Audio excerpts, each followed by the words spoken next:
मिनश्शैतानिर्रजीम। बिस्मिल्लाहिर्रहमानिर्रहीम।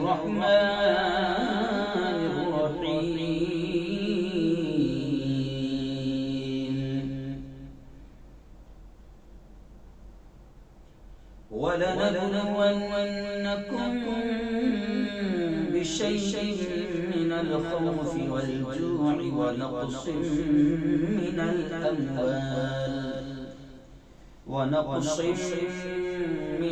अम्वाल वल अनफुसि वत्तमरात व बश्शिरिस साबिरीन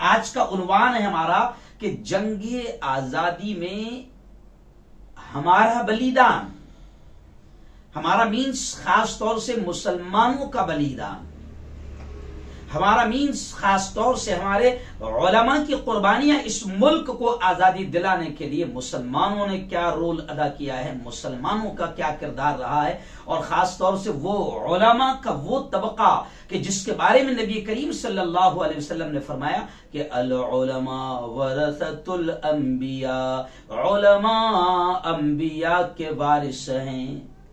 और एक जगह प्यारे आका ने फरमाया इन कुरान के पढ़ने वाले और पढ़ाने वालों के ताल्लुक से कि खैरुकुम मन तअल्लमल कुरान व अल्लमा, कि तुम में सबसे बेहतर जमीन पर वो है जो कुरान को सीखे और दूसरों को सिखाए, है ना। और हमने बारहा सुना होगा कि मौतुल आलिम मौतुल आलम, कि एक आलिम की मौत पूरे आलम की मौत होती है। तो आज मैं बयान करूंगा कि आखिर इस प्यारे मुल्क को आजादी दिलाने के लिए अंग्रेजों से, जालिमों से, वो जालिम जो तन के बड़े गोरे थे लेकिन मन के बड़े काले थे, बड़े जहरीले थे, उनसे इस मुल्क को आजादी दिलाने के लिए उलमा का जो हमारा धर्म गुरुओं का तबका होता है, हमारा जमीन पर धरती पर सबसे कीमती तबका होता है, कीमती ग्रुप होता है, उन उलमाए किराम की कुर्बानियों को और मुसलमानों के किरदार और जंग आजादी में उनके रोल को बयान कर रहा हूं। वजह क्या है? आज भी जुमा के बयान में मैंने बिस्मिल्लाह मस्जिद सालार नगर जलगांव में ये बात कही कि मुसलमानों, मुल्क की आजादी की तारीख का तस्करा किया करो, क्योंकि मुल्क की गोदी मीडिया, मुल्क की रखेल मीडिया, या मुल्क में अब ऐसा आतंकवादी टोला जो उस वक्त इन जिनके बाप दादा अंग्रेजों की गुलामी कर रहे थे, अंग्रेजों के तलवे चाट रहे थे, अंग्रेजों के वादा माफ गवाह बन रहे थे, तो एक टोला है मुल्क में आतंकवादी टोला जो अंग्रेजों से जिनका अगर तलाश किया जाए तो डीएनए मिलता है, वो टोला मुल्क में मुसलमानों और उलमा की तारीख को तोड़ रहा है, मरोड़ रहा है, गलत अंदाज में बयान कर रहा है, पेश कर रहा है। मुसलमानों को इस मुल्क में गोया कि ऐसा लगता है हालांकि ये अंग्रेजों की औलाद, अंग्रेजों का डीएनए इनसे मिलेगा, इनका डीएनए अंग्रेजों से मिलेगा, जो वादा माफ गवाह बन रहे थे वो आज मुसलमानों को इस मुल्क में परेशान कर रहे हैं। और मुसलमान भी बेचारा क्या करेगा, तारीख मालूम नहीं, हमारे असलाफ की कुर्बानियां मालूम नहीं, उनका बलिदान मालूम नहीं, हमारे बुजुर्गों का बलिदान, उनकी कुर्बानियां मालूम नहीं, तो इसको भी कॉन्फिडेंस नहीं है। मुसलमान भी एहसास कमतरी का शिकार होकर जी रहा है, गर्दन नीचे झुकाता है। अगर इसको पता चले कि इसके असलाफ ने, इसके पूर्वजों ने, इसके पुरखों ने, इसके बुजुर्गों ने, इसके बाप दादाओं ने, इसके उलमा ने, इसके धर्म गुरुओं ने कितनी कुर्बानियां दी है, तो इसका भी थोड़ा कॉन्फिडेंस बढ़ेगा। वो किसी चड्डीधारी के सामने गर्दन झुकाकर बात नहीं करेगा, बल्कि मैं तो ये कह रहा हूं कि आज मुल्क की तारीख को तोड़ मरोड़ कर पेश किया जा रहा है। हालांकि मैं उन तमाम अंग्रेजों की औलाद राइटर जो अंग्रेजों की औलाद है, या यूं समझिए कि तलवार चाटने वालों की औलाद है जो तारीख को तोड़ रहे हैं, मैं उनसे कहता हूं कि बेटा तुम तारीख को कितना भी तोड़ मरोड़ कर पेश करो, तो मैं अक्सर शेर कहता हूं कि तेरे बदन से न तेरी आस्तीन से आएगी, तेरे बदन से न तेरी आस्तीन से आएगी, हम ही शहीद हुए हैं। हमारे ही बाप दादा सफे अव्वल में थे, पहली सफों में थे, पहली लाइन में थे और पहले आवाज उठाने वाले थे कि तेरे बदन से, मैं इन अंग्रेजों के डीएनए वालों से कहता हूं कि तेरे बदन से तुम हमारी तारीख हिस्ट्री को गलत बयान कर रहे हो, तो मैं कहता हूं कि तेरे बदन से न तेरी आस्तीन से आएगी, हम ही शहीद हुए हैं, हम ही से आएगी। और बदल रहे हो जो तारीख तो बदल डालो, हमारे खून की खुशबू जमीन से आएगी। जी हाँ, और इतनी कुर्बानियां दी है हमारे बुजुर्गों ने कि वो शेर भी मुझे याद आता है। हमारे यहाँ के ही शायर है मुश्ताक, हाफिज मुश्ताक साहिल साहब। मैं अक्सर बरसों से उनका ये शेर, जब भी आजादी की बात होती है, बयान होता है, तो मैं उनका ये शेर बयान करता हूं। जब उलमा और मुसलमानों की कुर्बानियों की बात आती है तो मैं उनका ये शेर बयान करता हूं कि वो कलियां भी हमारी थीं, गुले तर भी हमारे थे, वो कलियां भी हमारी थीं, गुले तर भी हमारे थे, चमन में हर तरफ बिखरे हुए पर भी हमारे थे, हदे दहली से लेकर सरहदे लाहौर तक साहिल, हजारों पेड़ पर लटके हुए सर भी हमारे थे। ये इसकी भी थोड़ी सी मैं हिस्ट्री लाऊंगा कि दिल्ली से लेकर लाहौर की सड़क तक कोई दरख्त खाली न था जहां पर हमारे उलमा, हमारे बुजुर्गों, हमारे धर्मगुरुओं की और मुसलमानों की लाशें न लटकी हो। इतना इन्हें मारा गया और अंग्रेजों ने इतना फांसी के फंदों पर चढ़ाया कि अंग्रेजों के पास फांसी के फंदे खत्म हो गए थे, तो ये दरख्तों पर हमारे बुजुर्गों को लटका दिया करते थे। इतनी कुर्बानी दी।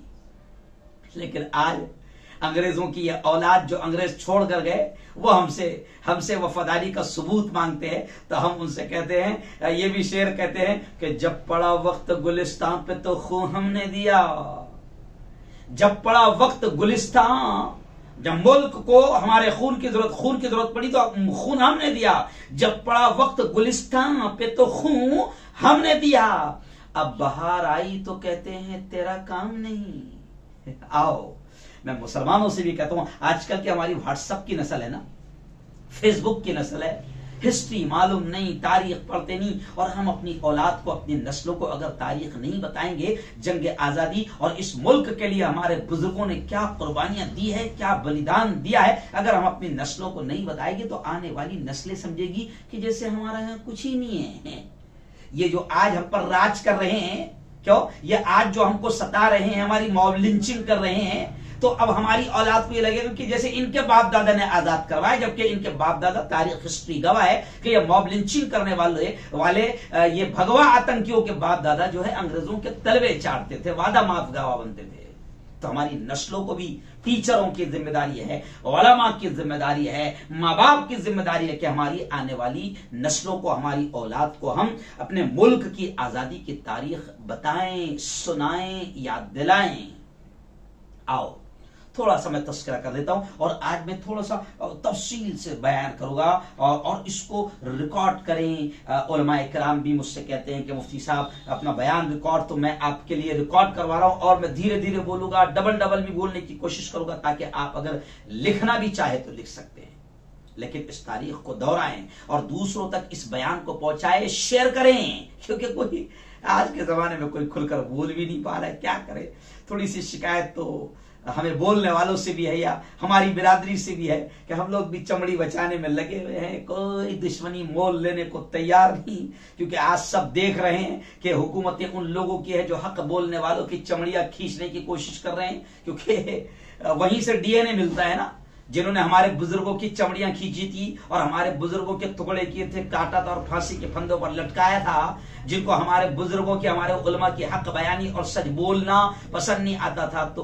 उन्हीं के डीएनए वालों की हुकूमतें भी चल रही है, तो हम भी लोग डर रहे हैं। लेकिन आइए थोड़ा सा जो सच्चे हिंदू हैं, सच्चे मुसलमान हैं, सच्चे वफादार भारतीय है, वो मेरे इस पूरे बयान को जरूर सुने और मैं खासतौर से हमारी कुर्बानियां इसलिए बयान करूंगा क्योंकि हमारी कुर्बानियां यार बयान नहीं हो रही ना। जी हाँ, हमें भुलाया जा रहा है ना, हमें बयान नहीं किया जा रहा है ना, हमारी कुर्बानियों का तस्करा नहीं किया जा रहा है ना। क्यों? आइए मैं थोड़ा सा 1857 से हल्के सी झलक आपको बताता हूं कि 1857 में सबसे पहला बड़ा इनाम, यानी ये जंग आजादी की लड़ाई ना बहुत पहले से शुरू हो चुकी थी। ऐसे नहीं कि बस 15 अगस्त 1947 1947 को मुल्क आजाद हो गया, तो ऐसे नहीं कि 2-3 दिन लड़ाई चली और आजादी मिल गई। सैकड़ों साल तक के, हालांकि 1857 से भी पहले माहौल बन रहा था, लेकिन 1857 से आमतौर से बयान किया जाता है। तो आओ मैं थोड़ी सी वहीं से हिस्ट्री बयान करता हूं कि, और इस बयान में आज मैं बहुत कुछ बयान करूंगा कि आप अगर सैकड़ों किताबें अगर जमा करें तो आपको घंटों दिनों लग जाएंगे, जो आज आपको एक ही बयान में सुनने मिल जाएगा। तो आइए 1857 से मैं आपको बताऊं कि 1857 में सबसे पहला बड़ा इनाम अंग्रेजों ने जिसकी गर्दन पर रखा, जी हां, वो भी सुन लो। कौन थे वो? हजरत अहमदुल्ला शाह मद्रासी थे जी। 1857 में जिनके जिंदा या मुर्दा लाने पर अंग्रेजों ने उस जमाने में 50,000 का इनाम रखा था। अंग्रेजों के बिल्कुल दुश्मन। और 1857 के उलमा शहीद जो हुए हैं, शोहदा उलमा की फहरिस्त बहुत लंबी है। मौलाना लियाकत अली खान, मौलाना बख्त खान, खान बहादुर खान, हिकमतुल्लाह खान, तो लंबी फहरिस्त है। आज मैं थोड़ा सा तस्करा सारे के नामों का करूंगा, जो एक जगह जल्दी मिलता नहीं है, आपको इस बयान में सब मिल जाएगा।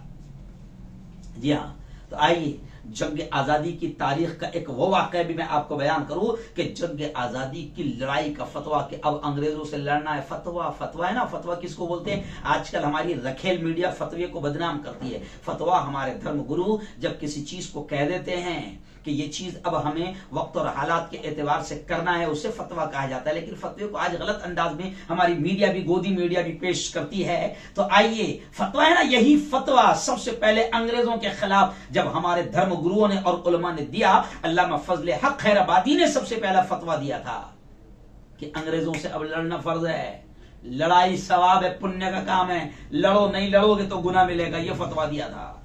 तो तारीख में आता है कि अल्लामा फजले हक खैराबादी के फतवे के बाद सबसे पहले दिल्ली जीता गया। दिल्ली आजाद हुआ। लेफ्टिनेंट हॉटसन अपनी किताब में लिखता है, जी हां, कि ये वो शख्स है जिसने दिल्ली को दोबारा जीता। वो लिखता है लेफ्टिनेंट हॉटसन कि हमें इंग्लैंड से, यानी उनका बाप वहां रहता था ना, तो वो लिखता है कि हमें इंग्लैंड से टेलीग्राम आया था जिसमें लिखा था कि 1857 की बगावत दरअसल मुसलमान उलमाओं की बगावत है। यानी 1857 में जो अंग्रेजों के खिलाफ बगावत का ऐलान हुआ और जो आवाज उठी, तो लेफ्टिनेंट हॉटसन लिखता है कि हमें इंग्लैंड से टेलीग्राम आया। उस जमाने में व्हाट्सएप नहीं था, टेलीग्राम आया, और उस टेलीग्राम में लिखा था कि असल बगावत तो इनके उलमा ने चढ़ी है। तो फिर वहां से उनको ऑर्डर क्या आया, जहां पर भी टोपी और दाढ़ी वालों को देखो उन्हें बिना मुकदमे के फांसी पर लटका दो। वो हॉटसन कहता है कि फिर हम निकल पड़े, जहां भी हमें दाढ़ी टोपी वाले नजर आते, हमारी गोलियां उनका सीना और उनके सर तलाश करती। तो जैसे अंग्रेजों को दाढ़ी टोपी वालों से को देखकर बड़ा गुस्सा आता था और अंग्रेज इनको अपने दुश्मन समझते थे, क्योंकि अंग्रेजों को यहां से ये दाढ़ी टोपी वालों ने फतवा दिए थे और भगाने का काम किए थे। तो आज भी अंग्रेजों की औलाद को दाढ़ी टोपी दिखते से गुस्सा आ जाता है और वो एक दाढ़ी टोपी वाले को देखकर मॉब लिंचिंग शुरू कर देते हैं। तो पता चला कि इनका डीएनए वही अंग्रेजों से मिलेगा, क्योंकि हॉटसन लिखता है कि हमें इंग्लैंड से, यानी हमारे अंग्रेज बाप ने कहा था कि जहां भी दाढ़ी टोपी वाले दिखे इनको मारो। तो आज भी वो अंग्रेजों की औलाद ये काम कर रही है हमारे इस प्यारे मुल्क में। कर्नल नील, इन्होंने पटना, इलाहाबाद और कानपुर को दोबारा अंग्रेजों के कब्जे में लाया था। वो खुद कर्नल नील लिखता है कि मुझे इस बात पर फख्र है कि मैंने सैकड़ों लोगों को बिना मुकदमे के फांसी पर लटका दिया। जी हां, एक हिंदू इतिहासकार है दुर्गादास। ऐसा नहीं कि हिंदू में भाई सभी हमारे खिलाफ है, नहीं, बल्कि मैं तो फख्र से कहता हूं कि 97% हिंदू हमारे साथ है, 3% बस वो अंग्रेजों की डीएनए वाले हैं, जी हां, जो हमारे खिलाफ है।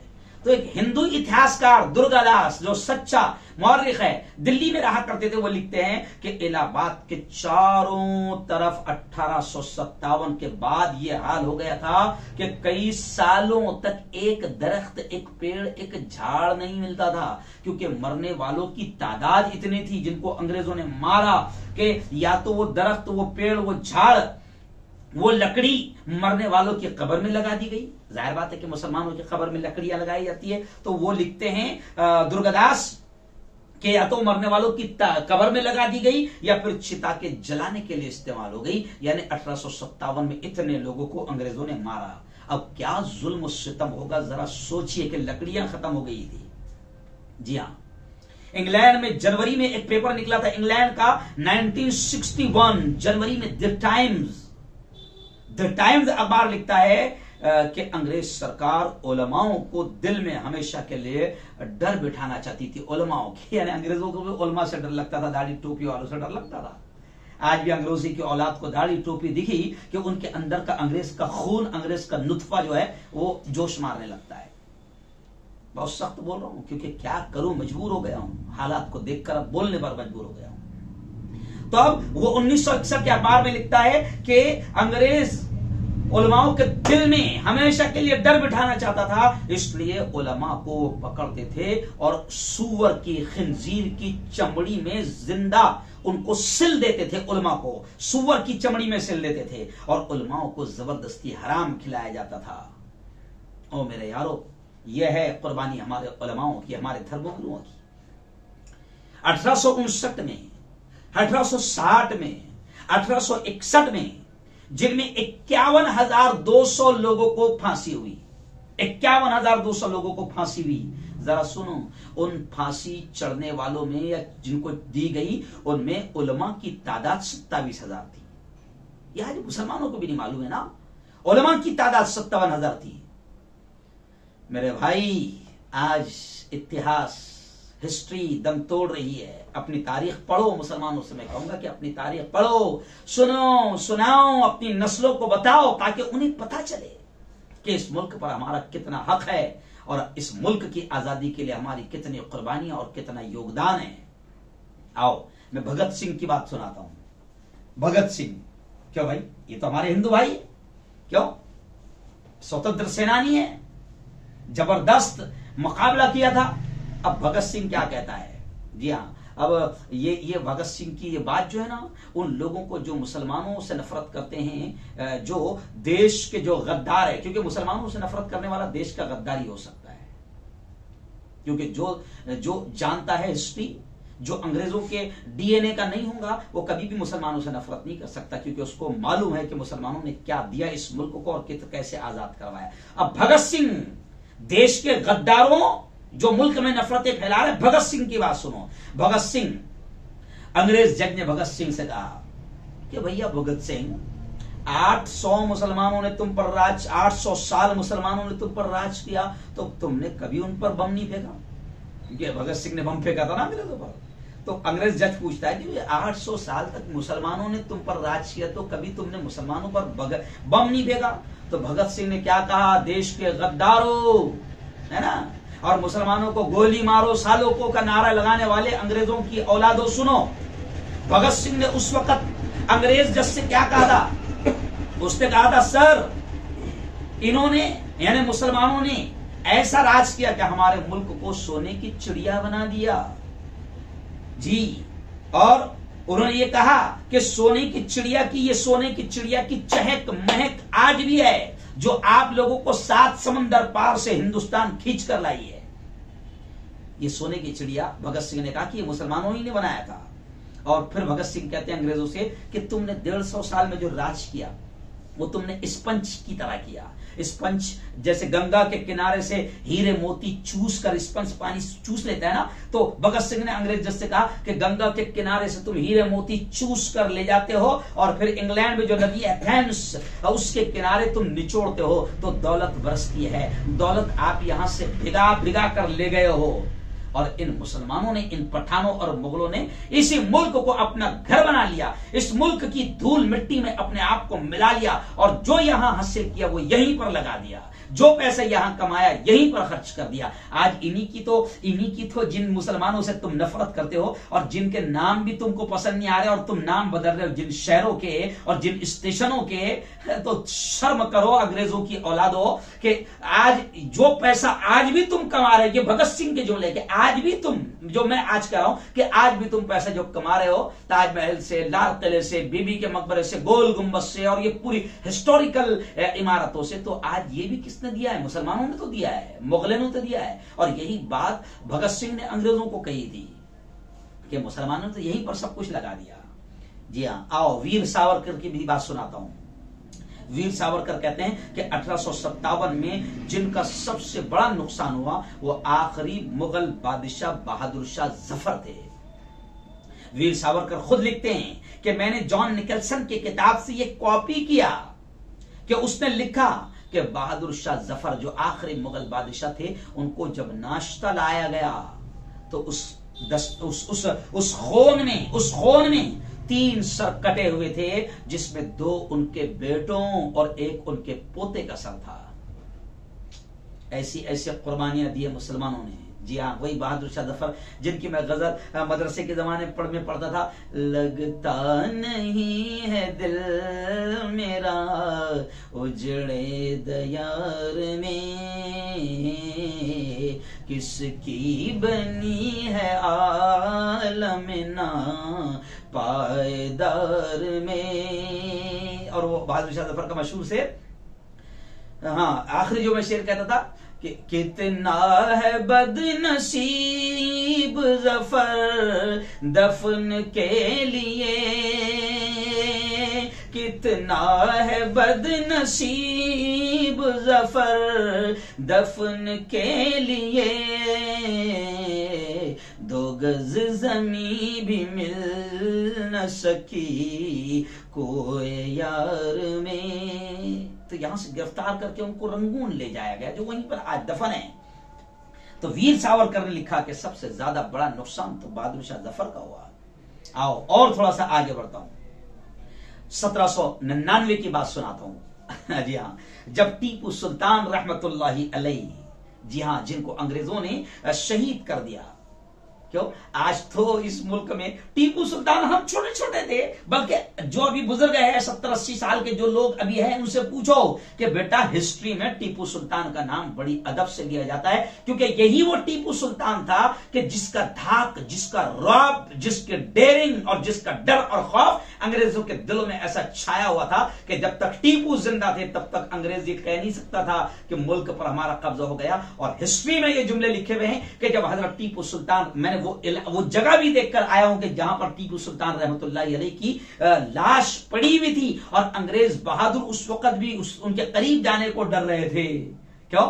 क्योंकि उस वक्त भी शहीद होने के बाद भी तलवार हाथ में थी, है ना, और अंग्रेजों को फिर भी शहीद होने के बावजूद भी करीब जाने को डर लग रहा था कि उठ ना जाए। तो जिस अंग्रेज पर यह रौब था, और जब पता चल गया, पूरी तरीके से कंफर्म हो गया कि टीपू शहीद हो चुके हैं, जब अंग्रेज बहादुर ने कहा था कि आज से हिंदुस्तान हमारा है। लेकिन आज इस मुल्क में कुछ कमीने ऐसे हैं, कुछ अंग्रेजों की औलाद ऐसी है कि आज उनको ऐसे जंग आजादी के शहीद टीपू सुल्तान का नाम पसंद नहीं। उनके जन्मदिन और बर्थडे के मौके पर ये अंग्रेजों के डीएनए वाले, ये अंग्रेजों के की औलाद टीपू सुल्तान, जिनको दुनिया जानती है कि मुल्क की आजादी में जिनका सबसे अहम किरदार है, आज उनको अंग्रेजों की औलाद को टीपू का नाम पसंद नहीं है। जी हां, जबकि तारीख कहती है ब्रिटिश कमांडर ने उनके लाश पास खड़े होकर यह कहा था कि आज से हमारा हिंदुस्तान, आज से हमारा हुआ है। लेकिन क्या करे, आज ऐसे भी है कि जनाब टीपू सुल्तान का उनको नाम पसंद नहीं। इसके बाद आपको सुनाऊं 1800 की थोड़ी सी तारीख। 1800 ईस्वी में दिल्ली पर चढ़ाई की गई। चलो अब 1857 से भी पहले की थोड़ी सी झलक आपको बताता हूं कि 1800 ईस्वी में दिल्ली में चढ़ाई और कब्जा कर लिया अंग्रेजों ने। उस वक्त के बादशाह शाह आलम, ये 3 जुमले जब उन्होंने लिखवाए अंग्रेजों ने कि मखलूक अल्लाह की, जी, मुल्क बादशाह का और हुक्म ईस्ट इंडिया कंपनी का, जब ये अंग्रेजों ने लिखवाया तब 1807 में आगे बढ़कर 7 सालों के बाद बड़ी हिम्मत के साथ हजरत शाह अब्दुल अजीज मुहद्दिस देहलवी रहमतुल्लाह अलैह, ये हमारे बड़े धर्मगुरु, बड़े आलिम, बड़े मौलाना अब्दुल अजीज देहलवी रहमतुल्लाह अलैह ने उस वक्त 1807 में जिहाद का फतवा दिया। जिहाद, आज जिहाद को भी गलत अंदाज में बयान किया जाता है। जिहाद कहते हैं जुल्म के खिलाफ लड़ाई को, जालिमों के खिलाफ लड़ाई को। तो उस वक्त अंग्रेजों के खिलाफ जिहाद का फतवा दिया था हजरत शाह अब्दुल अजीज मुहद्दिस देहलवी रहमतुल्लाह अलैह ने। उस वक्त ये फतवा दिया कि इस वक्त अब मुसलमानों पर जिहाद लाजिम और फर्ज हो गया। जिहाद का फतवा सुनकर हजारों की तादाद में लोगों ने शाह मुहद्दिस देहलवी के हाथ पर बैत की। यहां से हकीकत में आजादी की लड़ाई शुरू हुई थी। अंग्रेज घबरा गया इस फतवे से कि ओहो, क्योंकि अंग्रेजों को मालूम था ये मौलवी मुल्लाओं की बड़ी मानते हैं, इसलिए आज भी मौलवी मुल्लाओं को ज्यादा दबाने की कोशिशें की जा रही है ना। जिन लोगों का आज नाम लिया जाता है ना, ये सब बहुत बात के हैं। मैं आपको 1807 की बात बता रहा हूं कि जब पहला फतवा शाह अब्दुल अजीज ने दिया तो अंग्रेज हिल गया था कि भैया अब तो इनके मुल्ला ने इनको बोल दिया कि अंग्रेजों को मारना पुण्य है, सवाब है, तो अब तो ये बहुत ठोकेंगे। जैसे नमाज पढ़ना सवाब है, फर्ज है, जहां आपने हज करना माल दिया फर्ज है, तो ऐसे ही हमारे धर्मगुरु ने कह दिया था कि अब अंग्रेजों को मारना फर्ज है, सवाब है। तो अंग्रेज भी समझ गया था कि भैया अब तो बहुत मारेंगे। तो यहां से जिहाद शुरू हुआ अंग्रेजों के खिलाफ। अफसोस के आज हम इन बुजुर्गों की तारीख नहीं जानते जिन्होंने आजादी की दाग बेल और डाली और बुनियाद डाली। ये भी उन महापुरुषों के साथ एक किस्म की गद्दारी है। हम भी तो गद्दारी कर रहे हैं, हम अपने असलाफ की कुर्बानी नहीं जा रहे। मीडिया आपको नहीं बताएगा, मैं आपको बता रहा हूं। सुनिए थोड़ा सा किन लोगों ने पहले आवाज उठाई थी उनके भी नाम सुन लीजिए फटाफट। मैं, मेरा वक्त भी खत्म हो रहा है यार, क्या करूं, बहुत कुछ बोलना चाहता हूं लेकिन वक्त भी खत्म। चलिए आइए थोड़ा जल्दी जल्दी बता देता हूं कि आइए थोड़ा सा नाम तो सुन लीजिए हल्की सी। सबके नाम नहीं गिना रहा हूं, सिर्फ 1% के भी नहीं गिना सकता हूं, सिर्फ थोड़े से नाम गिना रहा हूं। पहली आवाज जिन्होंने बुलंद की अंग्रेजों के खिलाफ, नवाब सिराजुद्दौला, फिर शेर मैसूर टीपू सुल्तान शहीद, फिर हजरत शाह वलीउल्लाह मुहद्दिस देहलवी, फिर उनके फर्जंद उनके बेटे शाह अब्दुल अजीज मुहद्दिस देहलवी, फिर हजरत सैयद अहमद शहीद, हजरत मौलाना सैयद विलायत अली सादिकपुरी, अबू जफर सिराजुद्दीन बहादुर शाह जफर, अल्लामा फजल हक खैराबादी। ये सब सुनो। शहजादा फिरोज शाह, मुसलमानों तुम भी सुनो, शहजादा फिरोज शाह, कई बात करने की बात आई तो किया करो। मौलवी मोहम्मद बाकिर शहीद, बेगम हजरत महल, मौलाना अहमदुल्ला शाह, नवाब खान बहादुर, अजीजन बेगम, शाह अब्दुल कादिर लुधियानवी, हजरत हाजी इमदादुल्ला मुहाजिर मक्की, हजरत मौलाना कासिम नानोतवी, हजरत मौलाना रहमतुल्ला कीरानी, शेखुल हिंद हजरत मौलाना महमूद हसन देवबंदी, हजरत मौलाना उबैदुल्ला सिंधी, हजरत मौलाना रशीद अहमद गंगोई, हजरत मौलाना अनवर शाह कश्मीरी, हजरत मौलाना बरकतुल्ला भोपाली, हजरत मौलाना मुफ्ती किफायतुल्ला, हजरत मौलाना अहमद सईद देहलवी, हजरत मौलाना सैयद हुसैन अहमद मदनी, हजरत मौलाना मोहम्मद अली जौहर, हजरत मौलाना हसरत मोहानी, मौलाना आरिफ, मौलाना अबुल कलाम आजाद, मौलाना हबीबुर रहमान लुधियानवी, डॉक्टर सैफुद्दीन अमृतसरी, हकीम अजमल खान, मौलाना जफर अली खान, अल्लामा इनायतुल्लाह मशरिकी, डॉक्टर मुख्तार अहमद अंसारी, मौलाना हिफ्जुर रहमान शोहारवी, मौलाना मजहरुल हक, जनरल शाह नवाज खान, हजरत मौलाना सैयद मोहम्मद मियां, हजरत मौलाना अब्दुल बारी फरंगी मैली, खान अब्दुल गफ्फार खान, मुफ्ती अतीकुर रहमान उस्मानी, डॉक्टर सैयद महमूद खान, अब्दुल समद खान, रफी अहमद क़दवाई, यूसुफ महर अली, अशफाकुल्ला खान, बैरिस्टर आसिफ अली, हजरत मौलाना अताउल्ला शाह बुखारी, मौलाना खलीलुर रहमान लुधियानवी, अब्दुल कय्यूम अंसारी। ये तो मैंने झलकियां बताई, थोड़ा हो रहा हूं ना ताज्जुब। अब हम तो एक दो नाम सुनते हैं बस, अशफाक अल्लाह खान, मौलाना अबुल कलाम आजाद, है ना, बस नहीं, शहीद अब्दुल हमीद, पूरी लिस्ट है। इन तमाम के अलावा जो मैंने नाम गिनवाया, लाखों मुसलमानों ने जंग आजादी में खून बहाया, बल्कि हम फख्र से ये कह सकते हैं कि हमने इतना खून बहाया है कि जितना दूसरों ने पसीना भी नहीं बहाया है। अब ये आप पर, मुझ पर, हम पर, सब पर ये फर्ज है, ये हक है कि ये जानकारी जी पूरी दुनिया में हम फैलाएं। तो मैं तो कहता हूं कि भाई आप नहीं बोल सकते हैं तो कम से कम मैं बोल रहा हूं, मेरे बयान को तो फैलाओ, मेरे बयान को तो दूसरों तक पहुंचाओ, इतना तो करो कम से कम। आओ अब थोड़ी सी मैं कब्जा कैसे किया अंग्रेज ने उसकी हल्की सी कहानी सुना देता हूं। जब 1498 में अंग्रेज हिंदुस्तान आए, कब आए देखो, 1498 1498 में हिंदुस्तान आए और हिंदुस्तानियों को गुलाम बनाने की सोचने लगे, तैयारी करने लगे, है ना। और 1601 में ईस्ट इंडिया कंपनी की बुनियाद रखी और बिजनेस तिजारत के नाम पर भारत में अपनी जड़ों को मजबूत करने लगे, जमाने लगे, अपनी हुकूमत के, अपनी गवर्नमेंट के जाल बिछाने लगे। तो ऐसे मौके पर उस वक्त बादशाह औरंगजेब रहमतुल्लाहि अलैहि ने उनके मुकाबले पर उतर आए। औरंगजेब का नाम भी बड़ा खलता है अंग्रेजों की औलाद को, है ना, क्यों शाकिर भाई? हाँ। तो 1707 में आखिर औरंगजेब का इंतकाल हो गया। मैं फटाफट सुना दे रहा हूं, मुझे 5-7 मिनट बोलना है, इससे ज्यादा नहीं। फिर अंग्रेज को खुलेआम अपनी जड़ों और इरादों को औरंगजेब के बाद, शहादत के बाद, यानी इंतकाल के बाद अंग्रेजों को अपनी जड़ें मजबूत करने का मौका मिल गया। उसी मौके पर सरजमीन पंजाब से फिर हजरत शेख मुजद्दिद अल-फसानी रहमतुल्लाहि अलैहि, हजरत शेख फारूक अहमद सरहिंदी रहमतुल्लाहि अलैहि खड़े हुए और वो अंग्रेज के उन्होंने इरादे को भांप लिया, परख लिया कि ये तिजारत बिजनेस करने नहीं आए, तो हुकूमत करना चाहते हैं, कब्जा करना चाहते हैं। ये गोरे बिजनेस नहीं बल्कि भारत को और भारतीयों को गुलाम बनाना चाहते हैं। तो हजरत मुजद्दिद अल-फसानी ने फिर अंग्रेजों का मुकाबला किया और आज भी हजरत मुजद्दिद अल-फसानी की मज़ार मुबारक सरहिंद में है। आज भी वो सरहिंद में आराम फरमा रहे हैं। उनके बाद दिल्ली की अजीम शख्सियत हजरत शाह वलीउल्लाह मुहद्दिस दहलवी ने अंग्रेज से मुकाबले की तैयारी की। मैं झलकियां बता रहा हूं आपको सिर्फ। इनकी वफात के बाद इनके बेटे हजरत शाह अब्दुल अजीज मुहद्दिस दहलवी ने अपने वालिद मरहूम के मिशन को लेकर फिर आप खड़े हो गए और अंग्रेजों के खिलाफ खड़े हो गए। और 1799 में जब हजरत टीपू सुल्तान अपनों की गद्दारी की वजह से शहीद हुए तो फिर हजरत शाह अब्दुल अजीज मुहद्दिस दहलवी 1803 में उन्होंने यह फतवा दिया कि तमाम हिंदुस्तानियों पर अब अंग्रेजों के खिलाफ जिहाद फर्ज हो गया। आखिर आप रहमतुल्लाहि अलैहि शाह अब्दुल अजीज मुहद्दिस की जिंदगी ने भी वफा न की, वो भी दुनिया से रुखसत हो गए। फिर आपके दो शागिर्द हजरत शाह इस्माइल शहीद और सैयद अहमद शहीद रहमतुल्लाह अलैह रायबरेली खड़े हो गए। अल्हम्दुलिल्लाह मैं रायबरेली गया हूं। जब मेरा लखनऊ का आखिरी साल था 1995 में हम लोग रायबरेली गए, इस मकाम पर हजरत शाह इस्माइल शहीद की मज़ार अक़दस पर। और फिर उस्ताद के इस मिशन को लेकर इन्होंने यानी शाह अब्दुल अजीज मुहद्दिस दहलवी के ये दोनों शागिर्द शाह इस्माइल शहीद और सैयद अहमद शहीद ने अपने उस्ताद यानी शाह अब्दुल अजीज के मिशन को लेकर फिर वो पूरे मुल्क में उन्होंने तहरीक चलाई। इसी तरह फिर 1757, मैं 1857 की बात नहीं कर रहा हूं, उससे भी 100 साल पहले, फिर 1757 में आप पूरी हिस्ट्री पढ़ेंगे तो बंगाल के नवाब सिराजुद्दौला शहीद हुए। यानी कब से हमने जंग छेड़ दी थी मुसलमानों ने। कभी कभी लोग कहते हैं कि भाई आप मुसलमानों का तस्करा क्यों कहते हैं, है ना। तो हम कहते हैं भैया एक्चुअल में घर हमारा गया था ना, क्योंकि 700-800 साल हुकूमत हमने की थी तो मुल्क मुसलमानों के हाथ में था। तो अंग्रेजों ने किसके हाथ से लिया था? मुसलमानों के हाथ से लिया था। तो पहले दर्द भी किसको होगा? मुसलमानों को होगा, क्योंकि घर हमारे हाथ से गया था ना, हमारा घर था ना। जी हाँ। तो खैर आइए, तो 1757 में नवाब सिराजुद्दौला शहीद हो गए।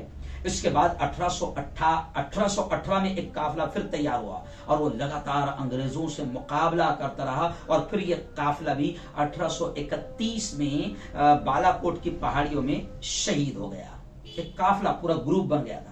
उसके बाद फिर 1831 के बाद फिर डायरेक्ट 1857 में पूरे भारत में, पूरे मुल्क में मुश्तरका तौर पर, यानी अब अकेले मुसलमान नहीं बल्कि मुश्तरका तौर पर तमाम मजहब, मिल्लत, धर्म के लोग एक साथ मिलकर अंग्रेजों से मुकाबला करने के लिए तैयार हो गए। लेकिन 1857 में भी आखिर अंग्रेज जीत गया और हिंदुस्तानियों का, भारतीयों का बड़ा नुकसान हुआ और 51,000 के करीब उलमा शहीद हुए। दिल्ली से लेकर पंजाब तक और दिल्ली से लेकर शामली और मुजफ्फरनगर तक रास्ते में कोई दरख्त ऐसा नहीं था जिन पर किसी न किसी आलिम की लाश न लटकी हो। इतने उलमा, इतने मुस्लिम धर्मगुरुओं को शहीद किया गया। जी हां, तमाम दरख्तों पर उलमा की लाशें झूल रही थी। एक मौर्रिख है, एक राइटर है मिस्टर थॉमसन, वो उसने खुद लिखा है कि एक रात मुझे खैमे के पीछे से बदबू आने लगी, जहां वो ठहरा होगा बदबू आने लगी इंसानों के जलने की।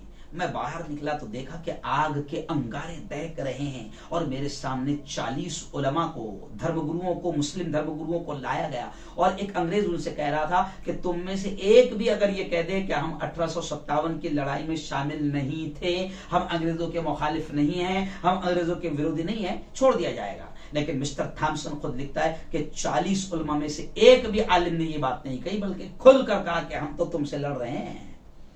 एक भी आलिम ने, खुद थॉमसन लिखता है कि एक भी आलिम ने मौत के डर से गर्दन नहीं झुकाई। आखिर उन उलमा के कपड़े, बहुत दर्दनाक वाक़या है, आखिर उन उलमा के कपड़े उतारे गए, उनको नंगा किया गया और दहकती अंगारों में उन्हें डाल दिया गया। जी हाँ, क्या लोग थे जो राह वफा से गुजर गए। जी चाहता है कि नक्श कदम चूमता चलो। ये हमारे अकाबिर उलमा की कुर्बानियां हैं। और एक बात सुन ले, मैं ये नहीं कहता हूं कि सिर्फ मुसलमानों की कुर्बानियां हैं। जी हाँ, हम तो ये कहते हैं कि वो हिंदू हो, मुसलमान हो, सिख हो या कि ईसाई, लहू जब सबका मिलता है तो हिंदुस्तान बनता है। लेकिन सफ़े अव्वल में तो हम रहे हैं।